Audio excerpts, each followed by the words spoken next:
kitab rahasia-rahasia puasa dengan nama Allah yang Maha Pengasih lagi Maha Penyayang. Segala pujian bagi Allah yang telah menganugerahkan kebaikan yang amat besar kepada segala hambanya, dengan menolakkan tipuan dan kecerdikan setan daripada mereka, dan menolakkan harapan dan mengecewakan sangkaan dari setan itu. Karena Allah telah menjadikan puasa suatu benteng dan kota pertahanan bagi segala aulianya, dan membukakan bagi mereka dengan puasa itu segala pintu sorga, serta memperkenalkan kepada mereka bahwa jalan setan ke dalam hati segala aulianya ialah nafsu yang telah teguh kuat. Dan dengan mencegah segala hawa nafsu itu, maka menjadilah jiwa yang aman tentram, menampak keperkasaannya dalam membasmikan musuhnya yang teguh cita-citanya, dan selawat kepada Muhammad, pemimpin segala makhluk dan yang mempersiapkan sunnah, jalan yang akan ditempuh, dan kepada kaum keluarga dan para sahabatnya yang mempunyai pandangan mata yang tembus dan akal pikiran yang kokoh kuat. Kiranya Allah mencurahkan keselamatan yang sebanyak-banyaknya kepada mereka. Kemudian dari itu, bahwa puasa adalah seperempat iman. Menurut sabda Nabi SAW, puasa itu setengah sabar. Dan menurut sabdanya lagi, sabar itu setengah iman. Kemudian, puasa itu memperoleh kedudukan yang istimewa dengan disandarkan kepada Allah Ta'ala bila dibandingkan dengan rukun-rukun Islam lainnya. Karena firman Allah Ta'ala menurut yang diceritakan Nabi SAW, tiap-tiap perbuatan baik pahalanya 10 kali sampai kepada 700 kali selain daripada puasa.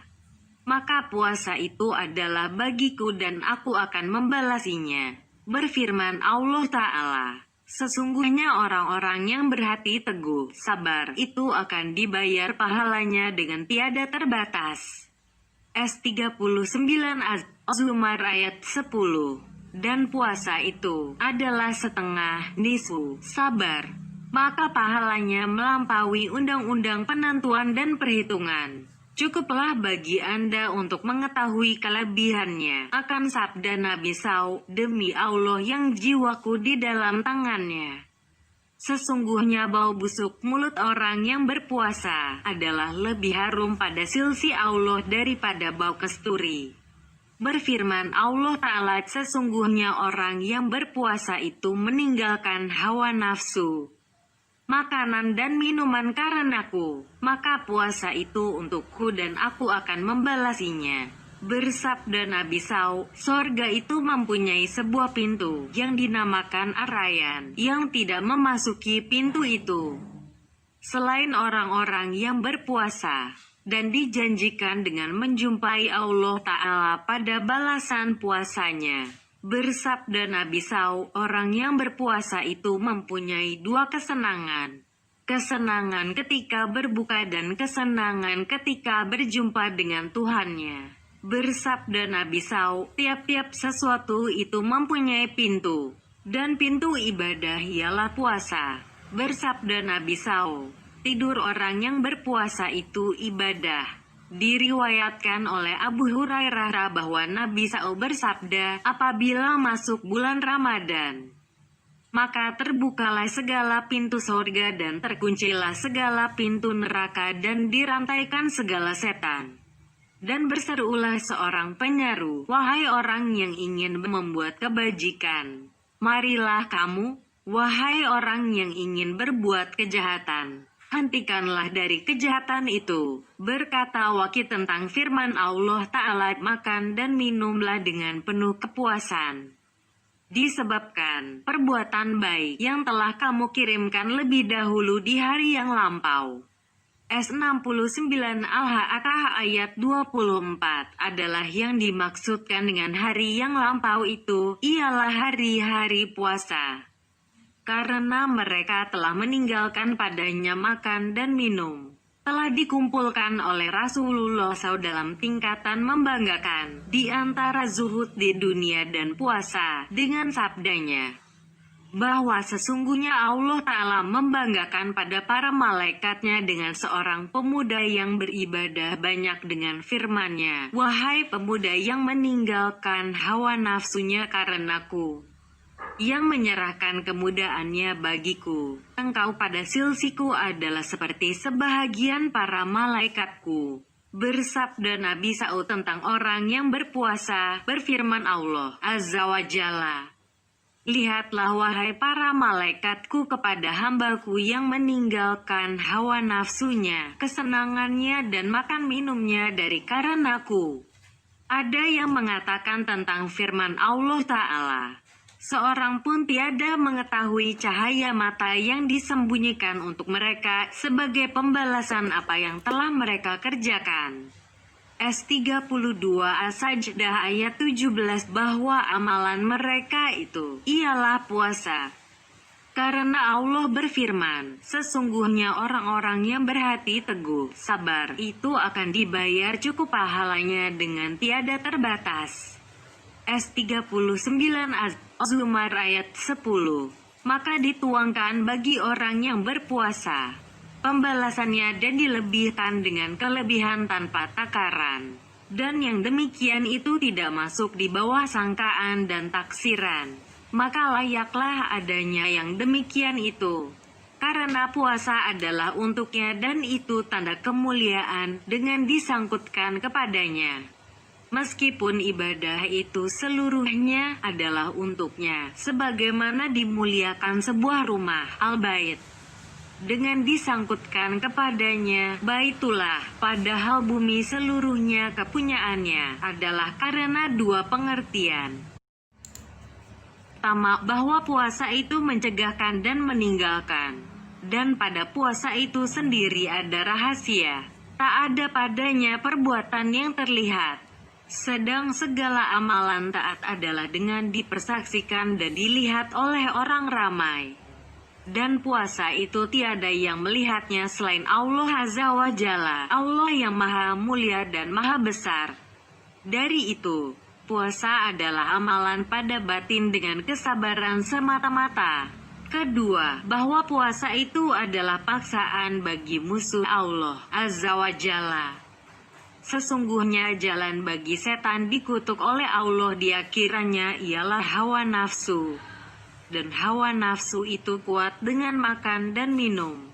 Karena itulah, bersabda Nabi SAW, bahwa setan berjalan dari anak Adam pada tempat jalan darahnya. Maka sempitkanlah tempat jalannya dengan lapar. Karena itu, bersabda Nabi SAW kepada Aisyah, terus-meneruslah mengetuk pintu sorga. Bertanya Aisyah, dengan apa? Maka menjawab Nabi SAW, dengan lapar. Dan akan datang keutamaan lapar pada kitab kelobaan makanan dan mengobatinya. Dari bahagian rubu yang membinasakan. Tatkala puasa itu khususnya adalah pencegahan bagi setan, penghambatan bagi tempat-tempat yang dilaluinya, penyempitan bagi tempat-tempat yang ditempuhnya. Maka berhaklah puasa itu dikhususkan penyangkutannya kepada Allah Azza wa Jalla. Maka pada mencegah musuh Allah itu adalah menolong agama Allah SWT. Dan menolong Allah Ta'ala adalah terhenti kepada menolongnya. Berfirman Allah Ta'ala, kalau kamu menolong Allah, agamanya, tentu Allah akan menolong kamu pula dan mengokohkan tegakmu.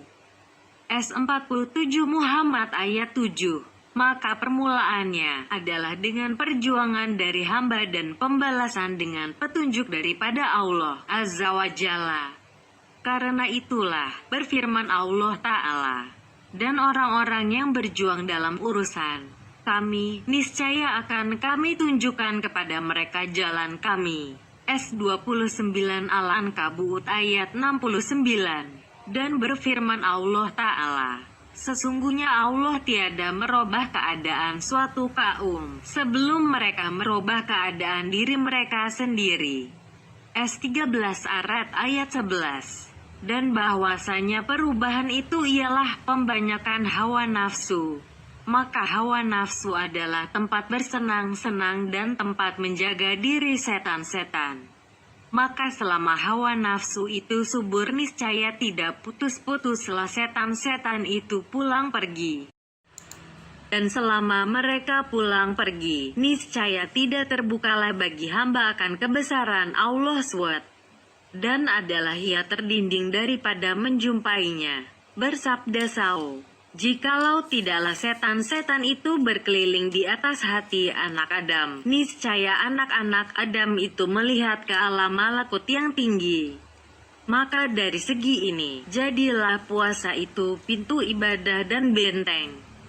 Dan apabila besar kelebihannya sampai kepada batas ini, maka tak boleh tidak daripada menerangkan syarat-syarat yang zahir dan yang batin dengan menyebutkan rukun-rukun, sunat-sunat dan syarat-syaratnya yang batin.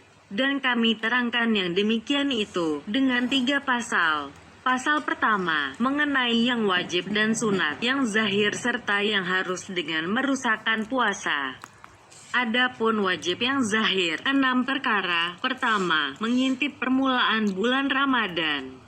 Dan yang demikian itu dengan melihat bulan ru'yah. Jikalau mendung, maka disempurnakan 30 hari daripada bulan Syaban. Dan kami maksudkan dengan ru'yah ialah mengetahuinya. Dan hasil yang demikian itu dengan dikatakan oleh seorang adil. Dan tidaklah tetap permulaan bulan Syawal, hilal Syawal, melainkan dengan dikatakan oleh 2 orang adil. Karena menjagakan ikhtiat ibadah. Siapa yang mendengar dari seorang adil dan ia percaya perkataannya itu, serta berat sangkanya benar, maka haruslah ia berpuasa, walaupun kadli, penguasa atau pejabat agama, tidak menjalankannya. Maka hendaklah masing-masing hamba mengikuti tentang ibadahnya menurut berat dugaannya, zannya. Apabila dilihat bulan di sebuah negeri dan tidak dilihat di negeri yang lain dan di antara kedua negeri itu jauhnya kurang dari 2 marhalah, maka wajiblah puasa atas semuanya. Dan kalau lebih dari 2 marhalah, niscaya bagi masing-masing negeri itu hukumnya sendiri. Dan tidaklah kewajiban berpuasa itu melampaui kepada negeri yang tidak melihat bulan. Kedua, niat. Dan tak boleh tidak bagi tiap-tiap malam berniat di waktu malam mubayatah yang tentu lagi yakin. Kalau diniatkan berpuasa bulan Ramadan sekali niat niscaya tidak mencukupi. Dan itulah yang kami maksudkan dengan perkataan kami tiap-tiap malam. Dan kalau diniatkan pada siang hari, niscaya tidak memadai bagi puasa Ramadan dan puasa fardu lainnya, kecuali bagi puasa sunat. Dan itulah kami maksudkan dengan perkataan kami di waktu malam mubayatah. Kalau diniatkan berpuasa secara mutlak atau diniatkan fardu secara mutlak, niscaya tidak memadai. Berniatlah fardu daripada Allah Azza wa Jalla puasa Ramadan. Kalau diniatkan pada malam diragukan, malam syak, apakah ia masih bulan Ramadan, akan berpuasa besok, jikalau ia dari bulan Ramadan. Niscaya tidak memadai, karena malam syak itu tidak yakin. Kecuali disandarkan niatnya kepada perkataan seorang saksi yang adil. Dan kemungkinan salah atau bohongnya saksi itu tidaklah membatalkan keyakinan. Atau disandarkan kepada penyertaan suatu keadaan seperti syak hati pada malam penghabisan daripada Ramadan. Maka yang demikian itu tidak mencegah keyakinan niat. Atau disandarkan kepada ijtihad pertimbangan, seperti orang yang ditahan di dalam lubang tanah, apabila berat dugaannya akan masuknya Ramadan dengan ijtihadnya, pertimbangannya. Maka keraguannya itu tidaklah mencegahnya daripada niat. Manakala ia ragu pada malam syak, niscaya tidak bermanfaat akan yakinnya niat dengan lisan. Karena niat itu tempatnya hati dan tidaklah tergambar keteguhan maksud serta keraguan itu. Sebagaimana kalau ia mengatakan di pertengahan bulan Ramadan, saya akan puasa esok hari. Jika besok itu daripada bulan Ramadan, maka yang demikian itu tidak memberi melarat kepadanya, karena itu merupakan keraguan kata-kata. Dan tempat niat tidaklah tergambar padanya keraguan. Tapi ia yakin bahwa esok itu daripada bulan Ramadan. Siapa yang meniatkan pada malam hari, kemudian ia makan, maka tidaklah merusakkan niatnya. Kalau berniat seorang wanita di dalam masa berkain kotor di dalam haid, kemudian ia suci habis haidnya sebelum terbit fajar, niscaya sahlah puasanya. Ketiga, menahan diri daripada menyampaikan sesuatu ke dalam rongga dengan sengaja serta teringat puasa. Maka rusaklah puasa dengan makan, minum, memasukkan sesuatu dalam hidung dan memasukkannya dalam lubang dubur tempat buang air besar. Dan tidaklah rusak puasa dengan membetik, berbekam, bercelak, memasukkan alat pemakaian celak ke dalam telinga dan ke dalam alih-alih tempat keluar air kecil dari laki-laki atau lubang kecil dari tempat keluar susu wanita, kecuali diteteskan ke dalam alih-alih sesuatu yang sampai ke tempat air kecil dari seseorang, dan apa yang sampai ke dalam rongga badan tanpa sengaja, dari debu jalan atau lalat yang masuk ke dalam rongganya atau apa yang masuk ke dalam rongganya dalam berkumur-kumur, maka tidaklah membukakan puasa. Kecuali apabila ia bersangatan dalam berkumur-kumur, maka membukakan puasa. Karena ia teledor salah sendiri. Dan itulah yang kami maksudkan dengan perkataan kami, sengaja. Adapun teringat puasa, maka kami maksudkan, di luar dari orang yang lupa. Maka tidaklah membukakan puasa bagi orang yang lupa. Orang yang makan dengan sengaja pada 2 tepi siang, kemudian ternyata baginya bahwa ia telah makan pada siang hari dengan sebenarnya, maka haruslah ia mengkodokkan puasa itu. Dan jikalau masih dalam hukum zan dan ijtihadnya, pertimbangannya, maka tidak wajib kodo. Dan tidak seyogyanya memakan pada 2 tepi siang, selain dengan memperhatikan dan pertimbangan. Keempat, menahan diri daripada bersetubuh. Dan batas bersetubuh ialah masuknya ujung kemaluan laki-laki al-hasyafah. Jikalau bersetubuh karena lupa maka tidak membukakan puasa. Jika bersetubuh pada malam hari atau bermimpi, beritilam, lalu datang waktu subuh sedang ia berjanabah, berhadas besar, itu maka tidak membukakan puasa. Dan kalau terbit fajar, di mana ia sedang bercampur dengan istrinya, lalu terus ditariknya, sahlah puasanya. Tetapi jika ia bertahan, niscaya rusaklah puasanya dan wajib ia memberikan kafarat puasa. Kelima, menahan diri daripada mengeluarkan mani, alistimna, yaitu mengeluarkan mani dengan sengaja, dengan bersetubuh atau tanpa bersetubuh. Maka yang demikian itu membukakan puasa. Dan tidaklah membukakan puasa dengan memeluk istrinya dan tidak pula dengan tidur bersama, selama tidak inzal keluar mani karena dorongan syahwat.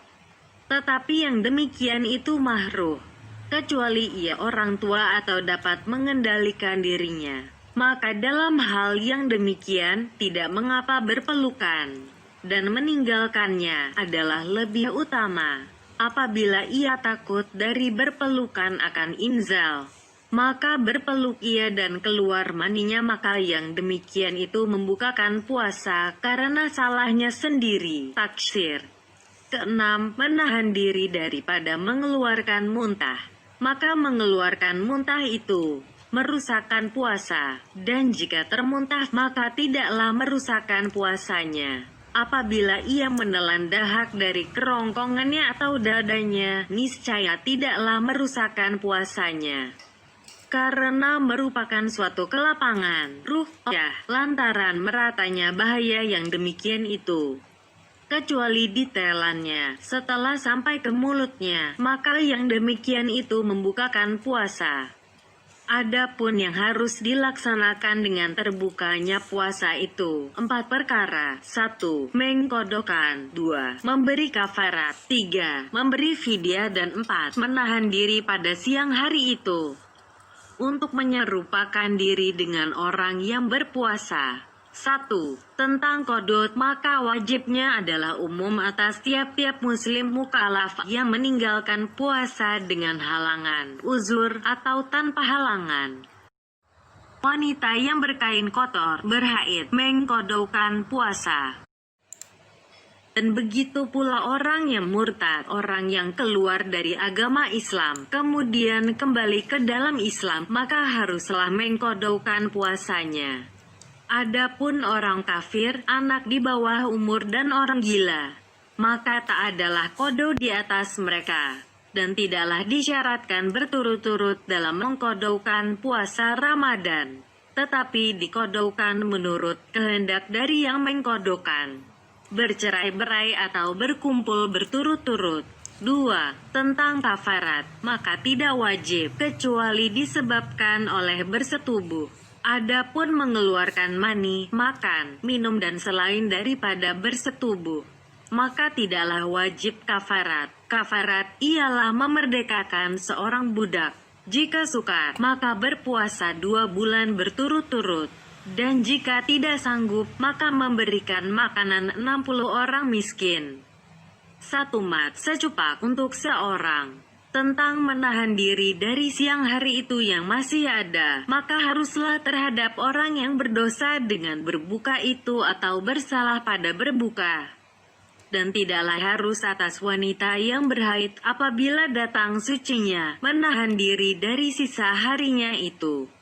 Dan tidak pula atas orang musafir apabila tiba kembali dari bermusafir yang sampai 2 marhalah itu dalam keadaan berbuka tidak berpuasa. Dan wajiblah menahan diri apabila naik saksi melihat bulan, seorang adil pada hari syak. Berpuasa dalam bermusyafir adalah lebih utama daripada berbuka, kecuali apabila tidak sanggup. Dan jangan berbuka pada hari keluar bermusyafir, di mana ia tadinya bermukim pada permulaan safarnya, perjalanannya. Dan jangan pula berbuka pada hari kedatangan kembali, apabila ia datang dari perjalanan itu dengan berpuasa.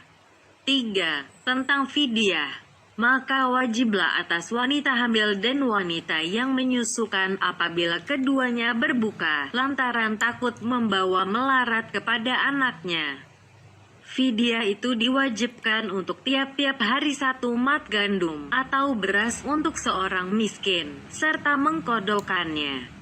Dan orang yang sudah terlalu tua apabila tidak berpuasa, maka bersedekah tiap-tiap hari 1 mat. Adapun sunat, maka 6 perkara: mengemudiankan sahur, menyegerakan berbuka dengan tamar atau air sebelum salat, meninggalkan menggosok gigi, bersugi sesudah zawal, gelincir matahari, bermurah hati di dalam bulan Ramadan, karena keutamaan-keutamaan yang telah diterangkan pada zakat dahulu, bertadarus Al-Quran dan beriktikaf dalam masjid, lebih-lebih pada 10 yang akhir daripada bulan Ramadan. Karena yang demikian adalah kebiasaan Rasulullah SAW. Adalah Rasul SAW apabila masuk 10 yang akhir, lalu melipatkan tikar, mengikatkan pinggang dan telah membiasakan dirinya dan keluarganya yang demikian untuk melakukan ibadah.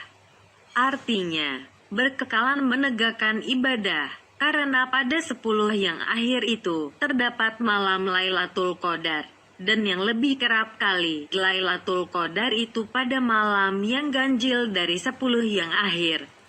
Dan malam yang ganjil yang lebih mendekati ialah malam 1, 21, malam 3, 23, malam 5, 25, dan malam 7, 27.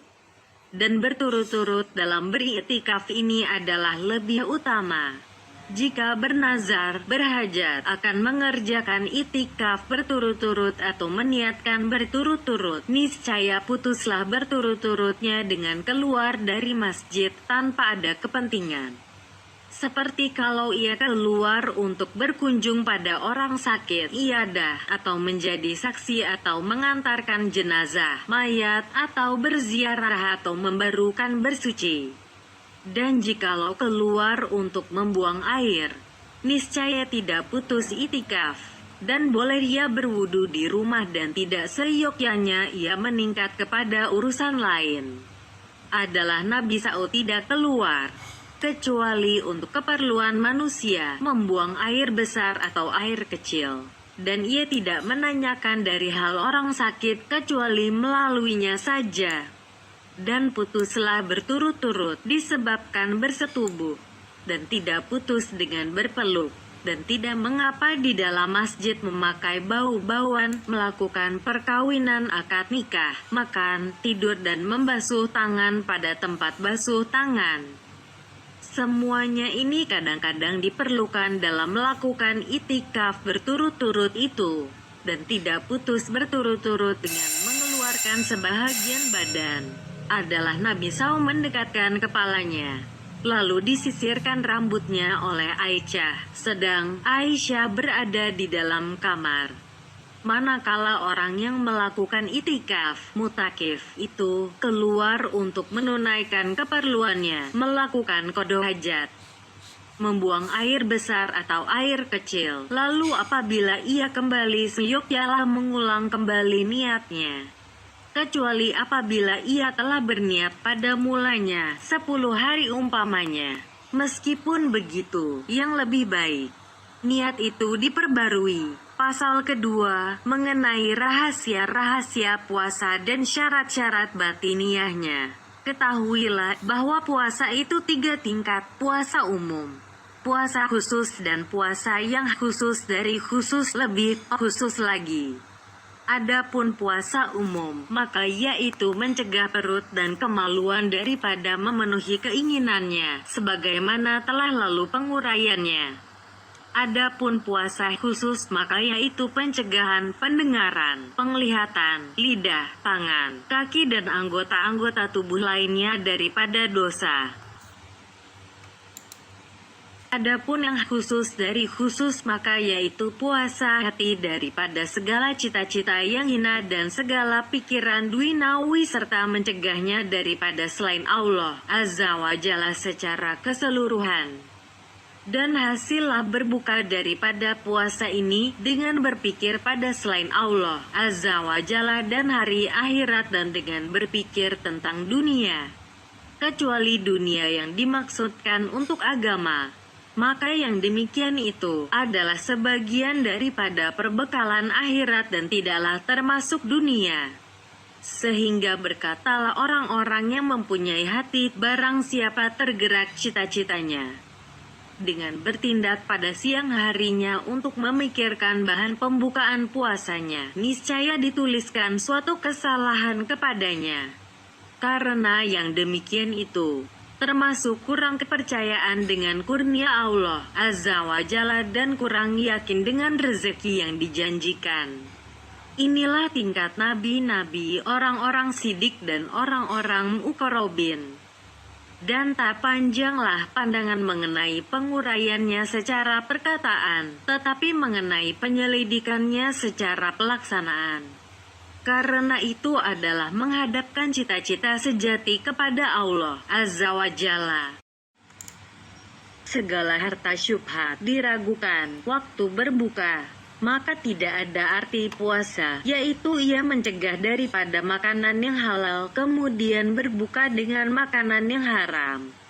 Lalu serupalah orang yang berpuasa ini seperti orang yang membangun sebuah istana dan meruntuhkan kota, bahwa makanan yang halal itu sesungguhnya memberi melarat dengan banyaknya, bukan disebabkan macamnya. Maka berpuasa itu adalah menyedikitkannya. Dan orang yang meninggalkan memperbanyak obat karena takut daripada kemelaratannya, maka apabila beralih kepada memakan racun, adalah dungu. Dan yang haram itu adalah racun yang membinasakan agama. Dan yang halal adalah obat yang bermanfaat sedikitnya dan memberi melarat banyaknya. Dan maksud dari berpuasa itu ialah menyedikitkannya. Telah bersabda Nabi SAW, banyaklah orang yang berpuasa, yang tidak ada baginya daripada puasanya itu, selain lapar dan haus. Maka ada orang yang mengatakan yaitu, orang yang berbuka dengan yang haram. Dan ada yang mengatakan, yaitu, yang menahan diri daripada makanan yang halal dan berbuka dengan daging manusia dengan pengupatan. Dan itu adalah haram. Dan ada yang menyatakan, yaitu, orang yang memelihara anggotanya dari dosa. Kelima, bahwa tidak membanyakan makanan yang halal waktu berbuka, di mana rongganya penuh melimpah. Maka tidak adalah karung yang lebih dimarahi Allah Azza wa Jalla daripada perut yang penuh dengan yang halal. Bagaimanakah dapatnya memperoleh faedah daripada puasa? Memaksakan musuh Allah dan menghancurkan hawa nafsu apabila diperoleh oleh yang berpuasa ketika berbuka. Apa yang tidak diperolehnya pada siang hari, kadang-kadang bertambah lagi dengan berbagai macam warna makanan, sehingga berjalanlah kebiasaan dengan menyimpan segala macam makanan itu untuk bulan Ramadan. Maka dimakanlah segala makanan itu di dalam bulan Ramadan. Apa yang tidak dimakan dalam bulan-bulan ini, dan dimaklumi bahwa maksud dari berpuasa ialah mengosongkan perut dan menghancurkan hawa nafsu untuk menguatkan jiwa kepada bertakwa. Apabila perut ditolak daripada makanan dari pagi hari sampai sorenya, sehingga perut itu bergolak keinginannya dan bertambah kuat kegemarannya, kemudian disuguhkan dengan makanan yang lezat-lezat dan kenyang, niscaya bertambahlah kelezatan dan berlipat gandalah kekuatannya serta membangkitlah dari nafsu syahwat itu. Apa yang diharapkan tadinya tenang, jikalau dibiarkan di atas kebiasaannya, maka jiwa dan rahasia puasa ialah melemahkan kekuatan yang menjadi jalan setan dalam mengembalikan kepada kejahatan.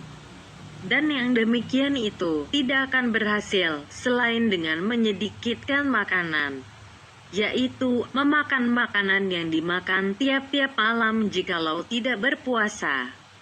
Apabila dikumpulkan apa yang dimakan pada pagi hari kepada apa yang dimakan pada malam, maka tidaklah bermanfaat dengan puasanya itu. Bahkan sebahagian daripada adab berpuasa tidak membanyakkan tidur pada siang hari, sehingga dirasainya lapar dan haus, dan dirasainya lemahnya kekuatan. Maka jernihalah ketika itu hatinya serta berkekalanlah pada tiap-tiap malam sekedar kelemahan, sehingga ringanlah mengerjakan salat tahajud dan wirid-wiridnya. Maka semoga setan tidak mengelilingi hatinya, lalu dapat ia memandang ke alam tinggi. Dan malam Lailatul Qadar adalah malam yang terbuka padanya sesuatu dari alam malakut. Dan itulah yang dimaksudkan dengan firman Allah Ta'ala. Sesungguhnya Al-Quran itu kami turunkan pada malam Lailatul Qadar, malam kemuliaan S97 Al-Qadar ayat 1. Barang siapa menjadikan di antara hatinya dan dadanya tempat penampung makanan, maka dia terhijab daripadanya. Dan barang siapa mengosongkan perutnya, maka yang demikian itu belum mencukupi untuk mengangkatkan hijab sebelum cita-citanya kosong dari selain Allah Azza wa Jalla. Dan itulah urusan seluruhnya, dan pangkal semuanya itu ialah menyedikitkan makanan, dan akan datang untuk itu penjelasan lebih lanjut dalam kitab makanan insya Allah Azza wa Jalla. Keenam adalah hatinya sesudah berbuka, bergantung dan bergoncang di antara takut dan harap, karena ia tidak mengetahui apakah puasanya diterima. Maka dia menjadi sebagian orang muqarrabin, orang-orang mendekatkan diri kepada Allah, atau ditolak, maka dia menjadi sebahagian orang yang tercela, mamputin. Dan hendaklah ada seperti demikian pada akhir tiap-tiap ibadah yang baru selesai dikerjakan. Diriwayatkan dari Al-Hasan bin Abil Hasan Al-Basari bahwa ia melewati suatu kaum yang sedang tertawa besar. Maka ia berkata bahwa Allah Azza wa Jalla menjadikan bulan Ramadan tempat persembunyian bagi makhluknya, di mana mereka tetap padanya mentaatinya. Maka dahululah suatu kaum, lalu mereka memperoleh kemenangan dan tertinggallah beberapa kaum, lalu merugilah mereka. Maka heran sekali bagi orang yang tertawa, yang bermain-main pada hari, di mana padanya memperoleh kemenangan orang yang telah dahulu dan merugi padanya orang-orang yang berjalan sia-sia. Demi Allah, kalau terbukalah tutup, sungguh akan bekerja orang baik dengan membuat kebaikan dan orang jahat dengan berbuat kejahatan. Artinya, adalah kegembiraan orang yang diterima amalannya, menjauhkan dia daripada bermain-main, dan kesedihan hati orang yang tertolak amalannya, menutupkan baginya pintu ketawa. Dari Al-Ahnaf bin Qais bahwa orang mengatakan kepadanya bahwa tuan seorang yang sudah sangat tua dan puasa itu melemahkan tuan. Menjawab Al-Ahnaf, saya menyediakan puasa itu untuk perjalanan jauh, dan bersabar di atas mentaati Allah SWT adalah lebih mudah daripada bersabar dari azabnya. Maka inilah segala pengertian batiniah dalam puasa. Kalau Anda berkata bahwa orang yang menyingkatkan saja dengan pencegahan keinginan perut dan kemaluan serta meninggalkan segala pengertian ini, maka telah berkata segala ulama fikih bahwa puasanya sah. Maka apakah artinya ini? Maka ketahuilah bahwa para ulama fikih Zahiriyah adalah menetapkan syarat-syarat Zahiriyah dengan dalil-dalil yang lebih lemah dari dalil-dalil yang telah kami sebutkan dalam syarat-syarat batiniah itu. Lebih-lebih tentang pengupatan dan semua yang menyamainya. Tapi tidaklah kepada para fuqaha Zahiriyah, ahli fikih dunia, itu diberatkan, selain apa yang mudah kepada umum orang yang lalai, yang menghadapkan dirinya kepada dunia, yang masuk di bawahnya. Adapun ulama akhirat, maka mereka bersungguh-sungguh dengan sahnya itu akan diterima. Dan dengan diterima akan sampai kepada yang dimaksud. Mereka memahami bahwa yang dimaksudkan dengan puasa ialah berakhlak dengan salah satu dari akhlak Allah Azza wa Jalla, yaitu tempat meminta dan mengikuti malaikat tentang pencegahan dari hawa nafsu sedapat mungkin.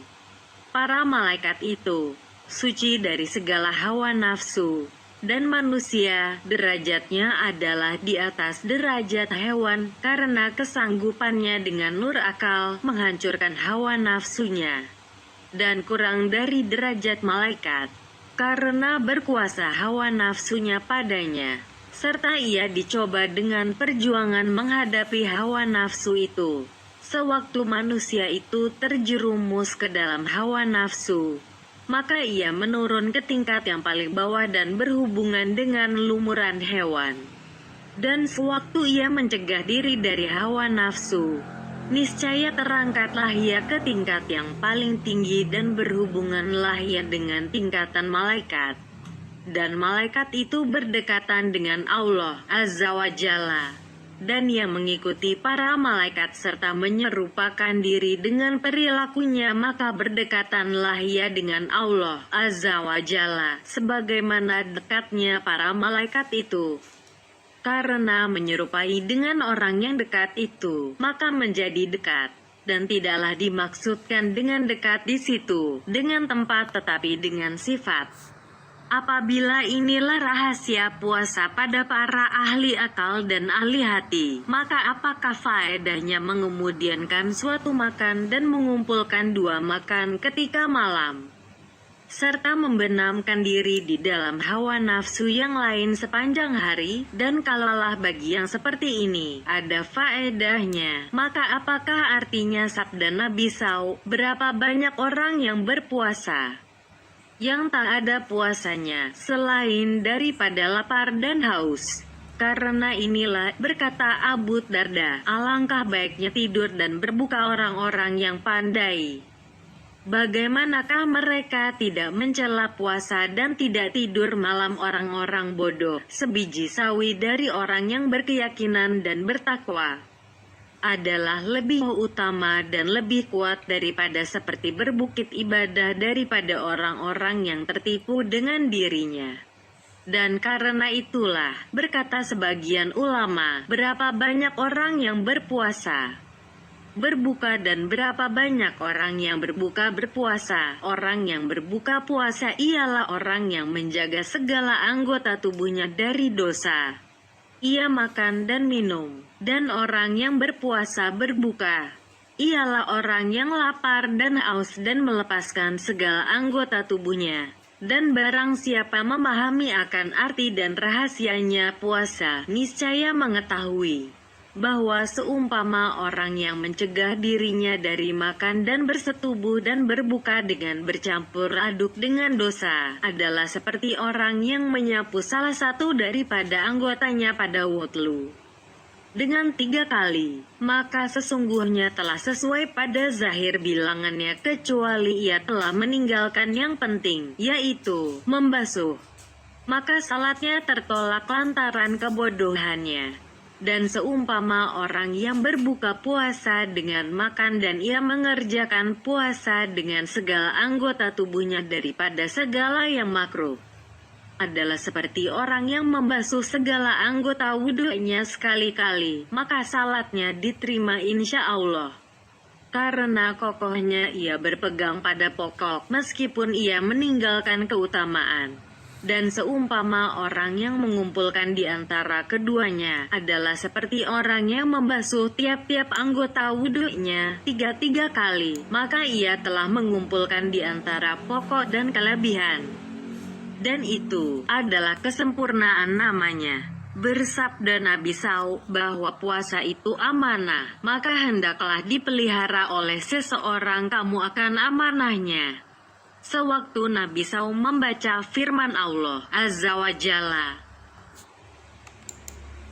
sesungguhnya Allah menyuruh kamu menunaikan amanah, barang-barang kepercayaan, kepada yang punya. S4 An-Nisa, ayat 58. Lalu Nabi SAW meletakkan tangannya atas pendengaran dan penglihatannya, seraya bersabda, pendengaran itu amanah dan penglihatan itu amanah. Jikalau tidaklah itu daripada amanah puasa, maka tidaklah Nabi SAW bersabda, maka hendaklah ia mengatakan bahwa aku ini berpuasa. Artinya, bahwa aku simpankan lisanku supaya aku memeliharakannya. Maka bagaimanakah ia aku lepaskan dengan menjawab akan perkataan engkau? Jadi, telah teranglah bahwa bagi tiap-tiap ibadah itu mempunyai zahir dan batin, kulit dan isi. Dan kulitnya itu mempunyai beberapa derajat dan bagi tiap-tiap derajat mempunyai beberapa lapisan. Maka kepadamulah sekarang untuk memilih apakah engkau cukupkan dengan kulit saja tanpa isi atau engkau berpihak mencemplungkan diri kepada para ahli isi pasal ketiga tentang amalan sunat dengan puasa dan susunan wirid padanya. Ketahuilah bahwa kesunatan puasa itu dikuatkan pada hari-hari yang utama.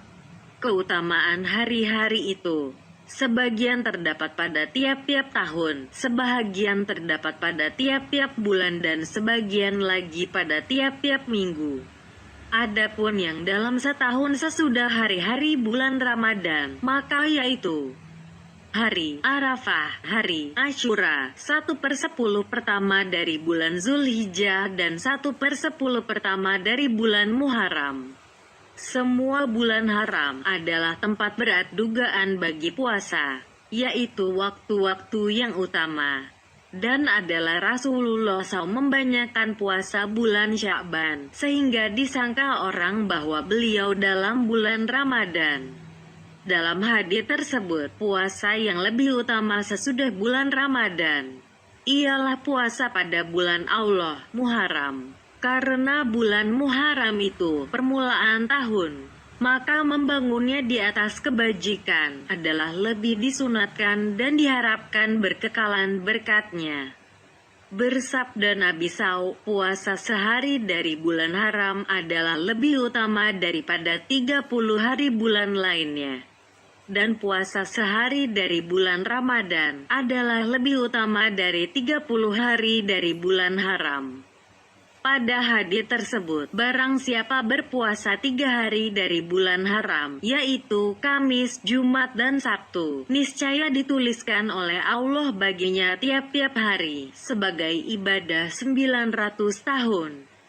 Pada hadits tersebut, apabila telah berada senisu lebih dari 15 hari dari bulan Sya'ban, maka tak ada puasa lagi, sehingga Ramadan. Karena itulah disunatkan berbuka tidak berpuasa sebelum Ramadan beberapa hari.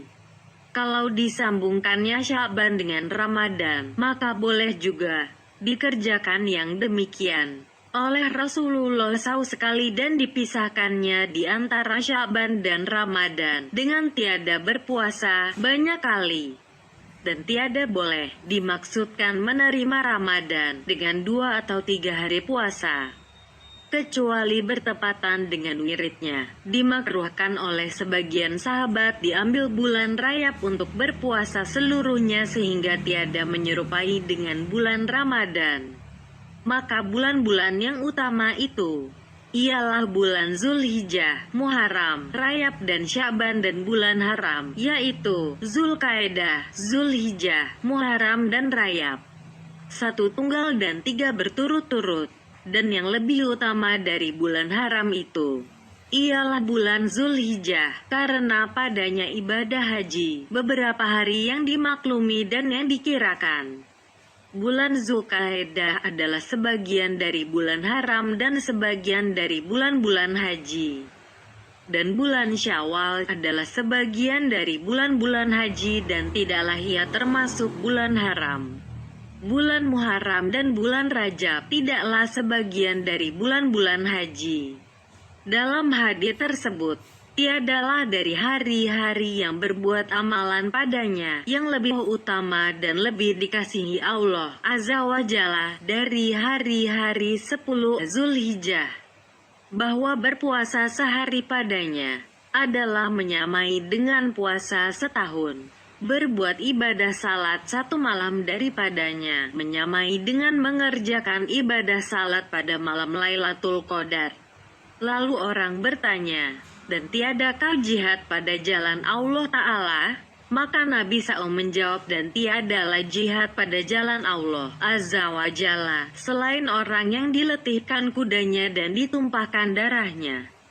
Adapun puasa yang berulang-ulang dalam sebulan, maka yang awal bulan, pertengahan dan akhir bulan, dan pertengahannya ialah hari-hari putih, terang benderang siang malam, yaitu tanggal 13, 14 dan 15. Adapun yang berulang-ulang dalam seminggu, maka yaitu hari Senin, Kamis dan Jumat.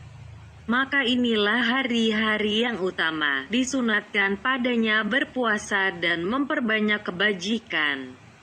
Karena berlipat ganda pahalanya dengan barakahnya waktu-waktu tersebut. Adapun puasa untuk masa, maka adalah melengkapi bagi keseluruhannya serta tambahannya. Dan bagi orang-orang yang berjalan pada jalan Allah, orang-orang suluk atau salikin, padanya beberapa jalan. Di antara mereka ada yang memakruhkannya, karena telah datang beberapa hadits yang menunjukkan kepada makruhnya. Dan yang sahih, lebih sah, sesungguhnya dimakruhkan karena 2 perkara. Pertama, bahwa tiada berbuka pada 2 hari raya dan hari-hari tasyrik, maka itu adalah untuk masa seluruhnya. Kedua, bahwa dengan berpuasa untuk masa itu adalah tidak menyukai sunat tentang berbuka. Dan orang yang selalu berpuasa itu menjadikan puasa suatu larangan terhadap dirinya. Sedang Allah SWT menyukai supaya dilaksanakan keentengan yang dianugerahinya, sebagaimana menyukai dilaksanakan segala kemauannya. Maka apabila sesuatu daripada itu tidak ada dan melihat kebaikan bagi dirinya dalam berpuasa untuk masa, maka hendaklah dikerjakannya yang demikian. Sesungguhnya telah dikerjakan itu oleh segolongan sahabat dan tabi'in. Diridai Allah kiranya mereka itu sekalian. Bersabda Nabi SAW dalam apa yang diriwayatkan oleh Abu Musa al-Asy'ari. Barang siapa berpuasa dalam masa seluruhnya, niscaya disempitkan kepadanya neraka jahanam dan dinomori 90. Artinya, tak ada baginya dalam neraka jahanam itu tempat. Dan kurang dari itu, ada derajat yang lain, yaitu puasa setengah masa, dengan cara ia berpuasa sehari dan berbuka sehari. Yang demikian itu adalah sangat memberatkan bagi diri dan lebih kuat memaksakannya. Dan telah datang mengenai kelebihannya banyak hadits, karena hamba padanya adalah di antara puasa sehari dan syukur sehari. Telah bersabda Nabi SAW, didatangkan kepadaku kunci-kunci gudang dunia dan tempat simpanan di bumi, maka aku kembalikan semuanya. Dan aku mengatakan, aku lapar sehari dan aku kenyang sehari.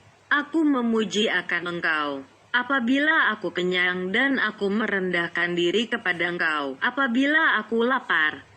Bersabda Nabi SAW, yang lebih utama puasa ialah puasa saudaraku Daud. Adalah ia berpuasa sehari dan berbuka sehari. Dan daripada itulah turun tangan Nabi SAW pada Abdullah bin Umar mengenai puasa, di mana Abdullah mengatakan bahwa saya sanggup lebih banyak dari itu. Maka menjawab Nabi SAW, puasalah sehari dan berbukalah sehari. Lalu Abdullah menyambung bahwa aku bermaksud lebih baik dari itu. Maka bersabda Nabi SAW, tidak ada yang lebih baik dari itu. Diriwayatkan bahwa Nabi SAW tiada berpuasa sekali-kali sebulan penuh selain daripada bulan Ramadan. Dan siapa yang tiada sanggup berpuasa setengah masa itu, maka tak apalah dengan sepertiganya, yaitu dia berpuasa sehari dan berbuka 2 hari. Dan apabila berpuasa 3 hari dari awal bulan, 3 hari di tengah dan 3 hari di penghabisannya, maka itu adalah sepertiga dan jatuh dalam waktu-waktu yang utama. Dan jika berpuasa Senin, Kamis dan Jumat, maka itu mendekati dengan sepertiga. Apabila telah jelas waktu-waktu keutamaan, maka yang sempurna ialah dipahami oleh orang banyak akan pengertian puasa. Dan bahwa maksudnya ialah membersihkan hati dan menuangkan segala cita-cita bagi Allah Azza wa Jalla. Orang yang memahami dengan yang halusnya dari kebatinan, melihat ia akan segala hal ihwalnya. Kadang-kadang dikehendaki oleh keadaannya akan berkekalan puasa dan kadang-kadang dikehendaki akan berkekalan berbuka. Dan kadang-kadang dikehendaki mencampurkan berbuka dengan puasa. Apabila telah dipahami akan artinya dan telah dipastikan akan batasnya dalam menempuh jalan akhirat dengan muraqabah, memperhatikan hati, niscaya tiada tersembunyi kepadanya kebaikan hatinya. Dan itu tidak mengharuskan tertib yang terus-menerus. Dan karena itulah diriwayatkan bahwa Nabi SAW adalah berpuasa, sehingga dikatakan orang ia tiada berbuka. Dan ia berbuka, sehingga ia dikatakan orang tiada berpuasa. Dan ia tidur, sehingga dikatakan orang ia tiada bangun. Dan ia bangun, sehingga dikatakan orang ia tiada tidur. Dan adalah yang demikian itu, menurut apa yang terbuka baginya dengan nur kenabian, daripada menunaikan segala hak waktu. Para ulama memandang makruh membuat berturut-turut di antara berbuka lebih banyak daripada 4 hari. Karena penghargaan dengan hari raya dan hari-hari tasyrik, ulama-ulama itu menyebutkan bahwa yang demikian mengkesatkan hati, melahirkan keburukan adat kebiasaan dan membukakan pintu-pintu hawa nafsu. Dan demi umurku, benarlah seperti yang demikian pada pihak kebanyakan manusia. Lebih-lebih orang yang memakan sehari semalam 2 kali. Inilah yang kami maksudkan menyebutkannya dari tertib susunan puasa sunat. Wallahu a'lam bishawab. Allah yang maha tahu dengan kebenaran. Telah tamat kitab rahasia-rahasia puasa. Dan segala pujian bagi Allah dengan segala tempat pujiannya semuanya. Apa yang kita ketahui daripadanya dan apa yang tidak kita ketahui di atas segala nikmatnya seluruhnya. Apa yang kita ketahui daripadanya dan apa yang tidak kita ketahui. Rahmat Allah kepada penghulu kita Muhammad, keluarganya dan sahabatnya, serta sejahtera dan mulia dan kepada tiap-tiap hamba pilihan dari penduduk bumi dan langit. Akan diiringi insya Allah Ta'ala dengan kitab rahasia-rahasia haji. Dan Allah yang menolong, tak ada Tuhan lain daripadanya. Dan tak adalah taufik bagiku, selain dari Allah. Mencukupilah bagi kami Allah dan sebaik-baik tempat menyerahkan diri.